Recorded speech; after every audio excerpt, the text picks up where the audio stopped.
So today I'm going to try and make a break in the balls here, and I'm just going to talk about some of the key things that I'm thinking when I go about making a break. Now I may not comment on every single shot, just some of the key things to think about when you go about building a break. So this first red here, I'm going to pop this red, and I'm immediately going to leave myself where I'm pointing my Q-tip now to finish low on the black so that I can play a shot and go into this group of reds. The reason I'm going to go into these reds straight away is because I've got this red over the pocket, so that acts as a backup red if I don't land on one of the ones in the bunch when I go into them. So play this first red, leave myself that little half ball angle, and then I can go into these reasonably firm, little bit of screw on the white,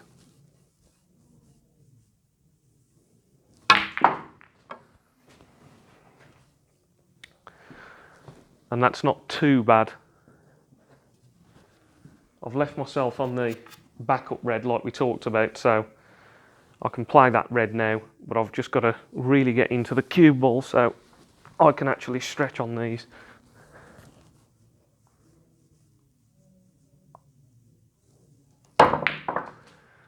And because of the difficulty of the cueing there, I wasn't really thinking about anything other than just potting the red and getting into the white nicely so I wasn't too close to the cushions.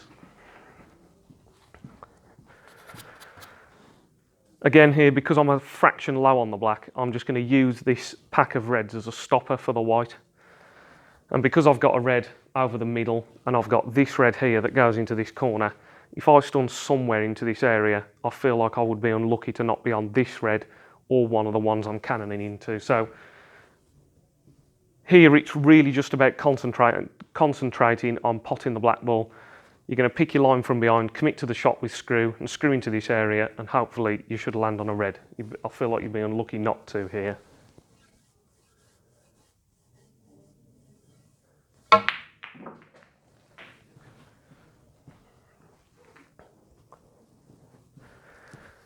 And there we go, we've landed on the red that we talked about. It looks as though, as long as we got the cannon on that little group, we're always going to be on this one. So lots of options now. I'm actually going to play to move this awkward red here, so I can just roll this natural ball, leave myself a little angle just to stun down onto this red here.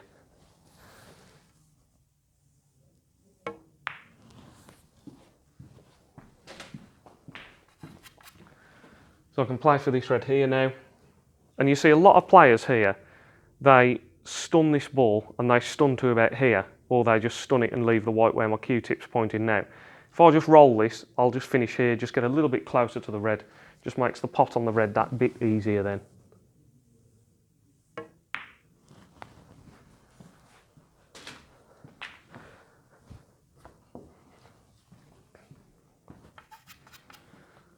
So I'm just going to try and stun up, not too hard, just leave myself a nice little shot on the black here. Nice angle.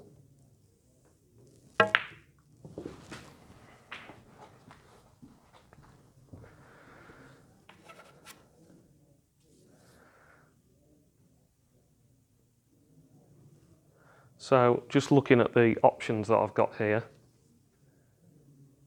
I think I'm just going to play natural ball off the side cushion here, somewhere up the table for this red over the middle, or this one over the middle. The blue does pot in this pocket, so I've got lots of options here.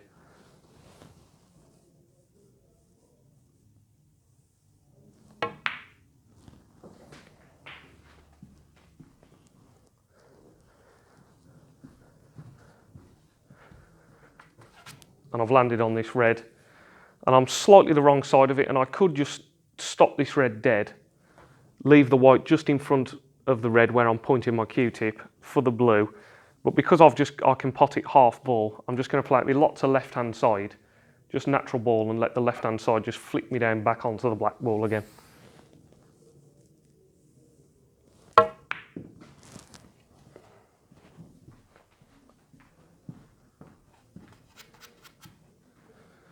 So nicely on the black now, and can just see here I've got quite a few options. I mean, there's not necessarily an absolutely right shot here. I can play into this area for both of these reds that go into this middle pocket here. And I think that's what I'm going to do. I'm just going to play a little stun shot off the cushion for these two reds here.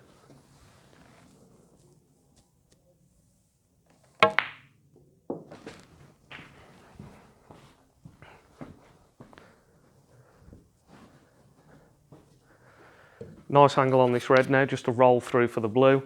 Doesn't particularly matter exactly where I finish, just need to finish a bit short, because if I go too far I may snooker myself. If I leave the white where I'm pointing now, I may snooker myself behind this red. So I'm just going to roll through, leave it a bit short, and then I'll play for this red that I'm pointing at next.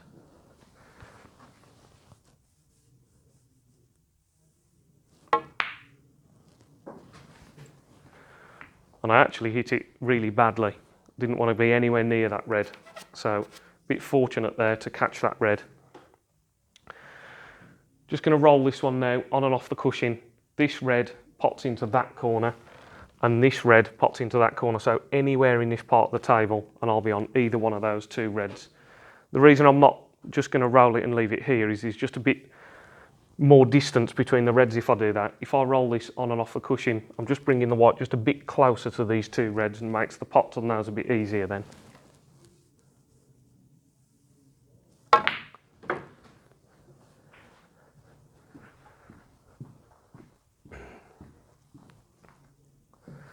So I slightly underhit that there.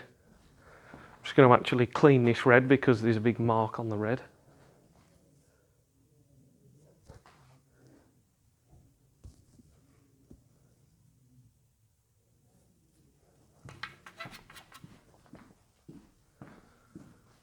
And again, I'm doing the same thing as before. I'm just going to play off this side cushion, somewhere short on the blue, and then I'll play for this red next.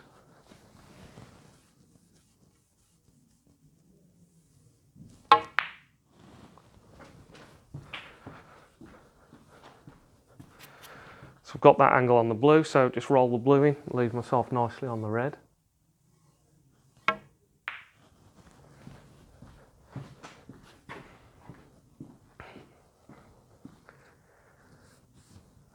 Again, this is just want to try and just get hold of the white so I'll stay top side of the blue so I can easily get down for these reds again now.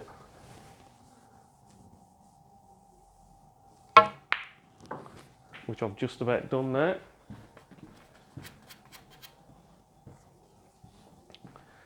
Now if I just have a look around the table here, nothing, this red may just pot into there. We still know that this red that I'm pointing at pots into this corner here. So I think that's what I'm going to play for now. I'm just going to play for that one. The danger with coming here and trying to play for this one, although I'd like to move it, is that I'm leaving myself in trouble for position. I may be able to play on the pink if I was a bit short to the middle. But it's very tight, the red, so I'm going to avoid that for now and just play on the loose one.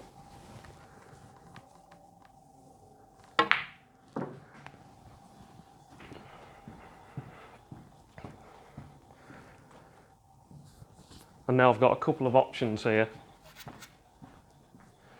And this could be a key shot now for continuing the break. So I can just run this red through and I might flick these and cannon that red as well. And that's what I'm going to play because it's just going to open up a few more balls. And if I flick these, I'm likely to stay on the pink to the middle here, or I may even get a nice shot on the black. So you could screw this back and try and come up for the blue, but I'm coming a little bit closer to the cushion and then I'm leaving distance between the blue, so it's difficult to pot. So I'm just going to play the shot where I run through, leave myself on pink or black and open up these last few reds.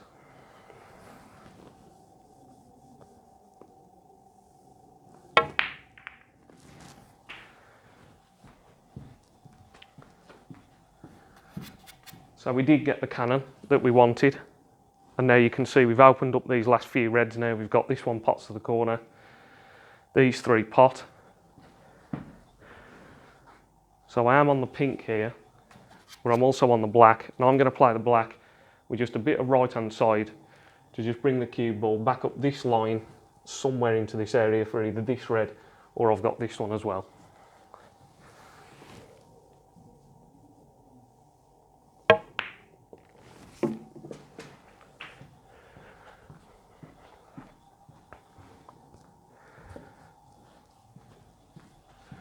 And again, as you can see, it's always just about thinking about options.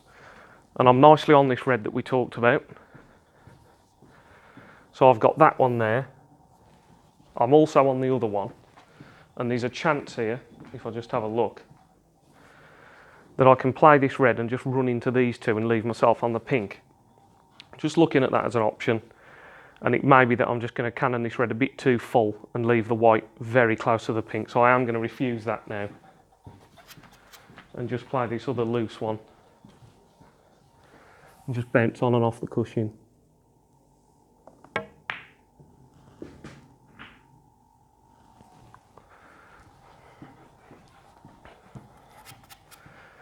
And I've just got the same shot as before now. Just pop the black with a bit of right hand side just to send the white up this line for this red in the middle of the three.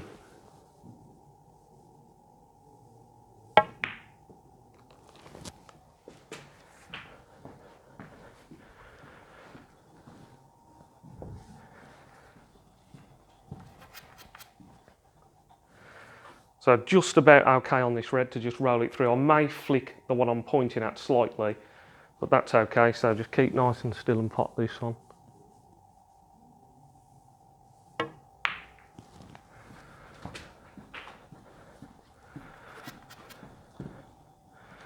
And now just a little stun up for this red. I'm going to put the white here somewhere for this red into this corner.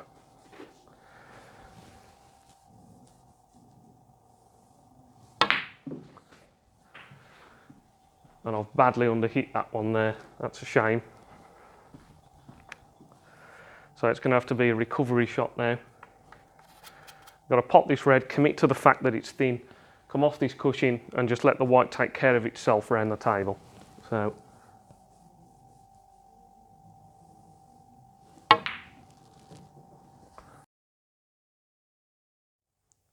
So there we go, a bad positional shot, playing from the black to the red, and I just left myself a little bit thin and then the white was running away. But still, a break of 82, that's more than enough to win any frame, and hopefully you found some of the thought process and some of the tips in this video useful and you can use those in your own game. If you enjoyed the video, then please do give the video a like, and if you want to see more instructional tutorials and coaching videos, then subscribe to the channel because I upload regularly. Thanks for watching. Cheers.